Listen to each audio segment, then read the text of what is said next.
प्यारे बच्चों नमस्कार। आपके अपने पसंदीदा YouTube channel dream study point में आप सभी का स्वागत है। तो आज के इस वीडियो क्लास में बिहार बोर्ड के कक्षा 6 के हमारी दुनिया के अध्याय 2 है पृथ्वी एवं उसकी गतियाँ। तो इसके अभ्यास के सभी प्रश्नों का हल करने वाले हैं। तो चलते हैं पहले प्रश्न पर।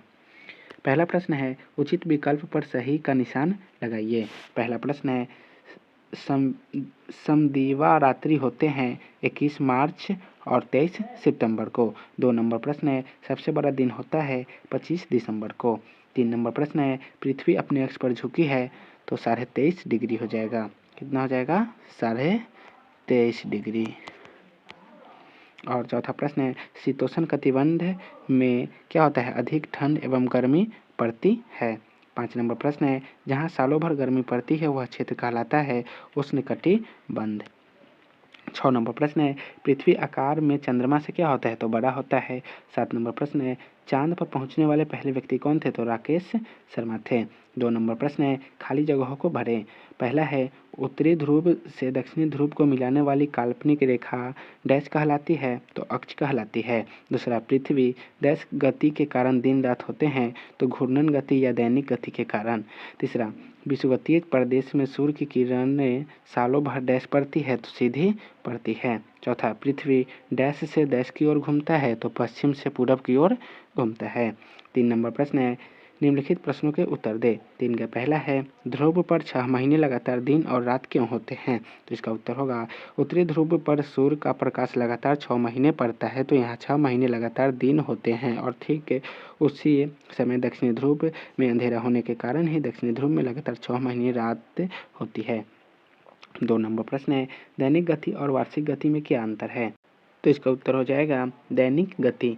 तो जिस हिस्से पर सूर्य का प्रकाश नहीं पड़ता है वह हिस्सा हमें दिखाई देता है वहाँ दिन होता है और जहाँ प्रकाश नहीं पड़ता है वहाँ दिखाई पड़ता है वहाँ रात होती है। पृथ्वी को इस तरह का चक्कर पूरी करने में 24 घंटे का समय लगता है। पृथ्वी की इस गति को घूर्णन गति या दैनिक गति कहते हैं। इसी गति के कारण ही दिन और रात होते हैं। वार्षिक गति घूर्णन गति के कारण ही पृथ्वी की परिभ्रमण गति भी जुड़ी हुई है। इसी कारण ऋतु परिवर्तन पृथ्वी अपने अक्ष पर घूमती हुई पृथ्वी 365 दिन में धीरे धीरे खिसकते हुए सूर्य का एक चक्कर पूरा कर लेती है।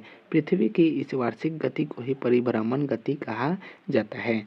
3 नंबर प्रश्न है अक्ष किसे कहते हैं? तो इसका उत्तर होगा पृथ्वी घूमती रहती है उत्तरी एवं दक्षिणी ध्रुव से मिलने वाली काल्पनिक रेखा अक्ष कहलाती है।